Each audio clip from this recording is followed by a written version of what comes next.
Yeah, so at the Codford Circle, where myself and my brother, we had a strange sighting some years beforehand, which I say this hill was called the Codford Circle. We were with a load of Pompey fans on a train going to a Bristol Rovers game, because sadly the game was being played at Ashton Gate because of their fire at Eastville, and we witnessed on passing, so we'd passed Salisbury, and it's actually on the Warminister line sort of thing.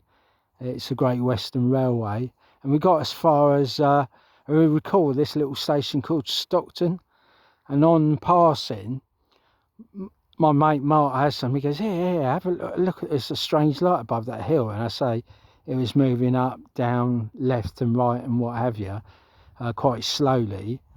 And eventually, because we were excited, all the Pompey fans started to look. So all the Portsmouth fans were looking through the window, so it's be facing their northerly direction. And eventually, I could see people in the next carriage along.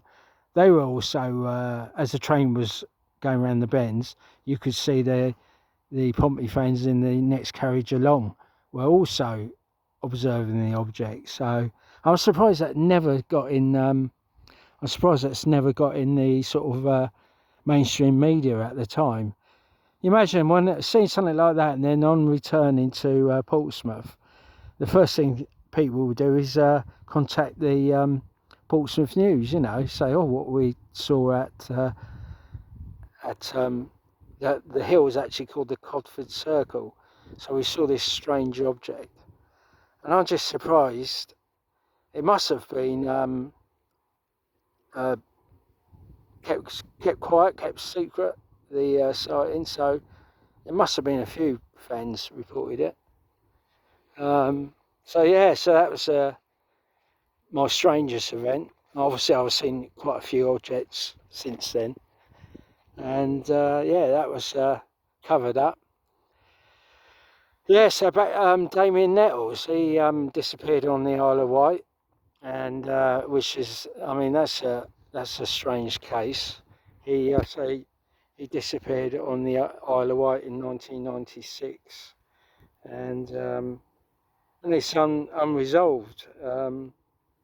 The actual report. Yeah, so Damien Nettles disappeared from Cowes on the Isle of Wight on the 2nd November 1996, that's at the age of 16. During the night out with his friends, nothing has been seen of him since.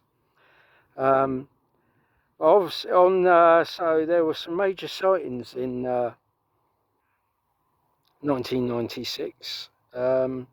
There was in the MOD indicated there were 609 UFO sightings in 1996 compared to 117 in 1995.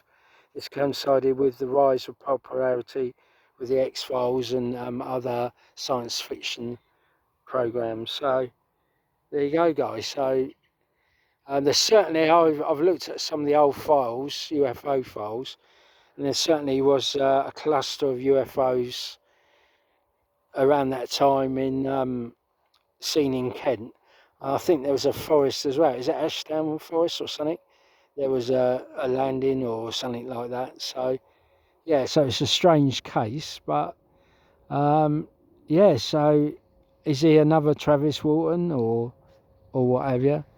So yeah, strange things do happen. I mean, I've seen many an object now. So, but there's a plane landing over there at Farnborough.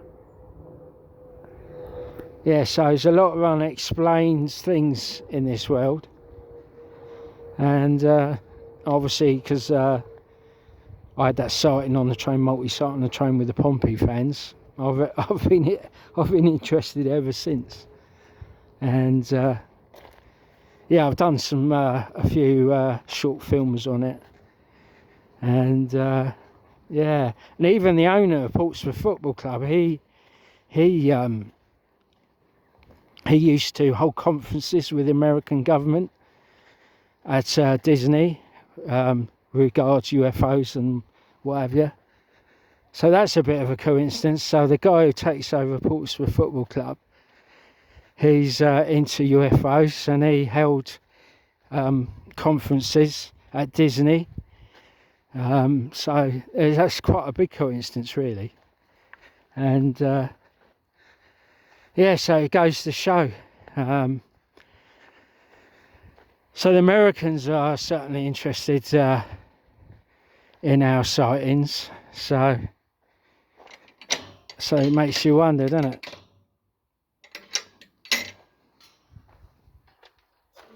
So I'm on the Basingstoke Canal. So yeah, so this guy called Batu, it's not this stretch of the Basingstoke Canal. It's near, I think it was near Ash or North Camp or somewhere like that. He was walking, let's say like I am now.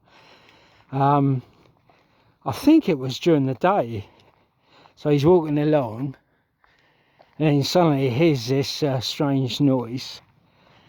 This is the actual Basingstoke Canal, but not the section he spotted the UFO.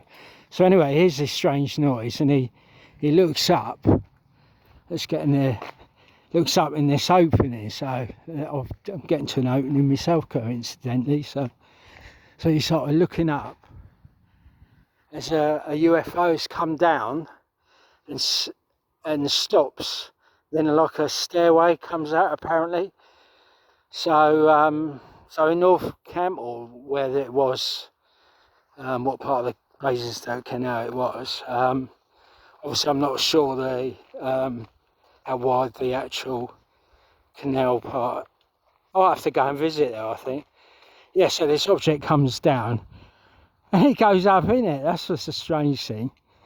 Yeah, so he actually enters the UFO. So he goes up there, and the reports say that Batu he left, and he actually reported, it was in the Aldershot News and some other magazines and whatever. You know, the ufologists got wind of it, and yeah, so they took him in, and apparently they said he was too old or something, and they let him go. So yeah, look it up. It's spelt, his name is spelt B-A-T-O-O. So it's like bat and double O, so Batu.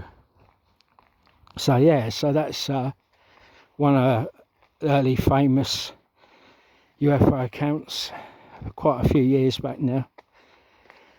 And yeah, so I've been looking into the Damien Nettles case, but his disappearance on the Isle of Wight. And there certainly was a cluster of UFOs. I think it was in 1996. I think it was about 117, and it went over 600 a year later. So in 1997. So yeah, and obviously there's other sightings that people don't report, and certainly our multi-sighting on the train that never got in the press or something. It's actually in a book called Haunted Skies, 2017 edition, written by an author called John Hanson. So he's a proper ufologist, and yeah, so he kindly put myself and my brothers and the Pompey fans UFO sighting in a book. So yeah, so check that out. It's called Haunted Skies, and he's done the various, and this one with the Pompey fans is from the 2017 edition. And his books are like encyclopedias, because there have been so many sightings. And seriously, you know, it's like, I think it was about 700 or 800 pages of different sightings and whatever, you know.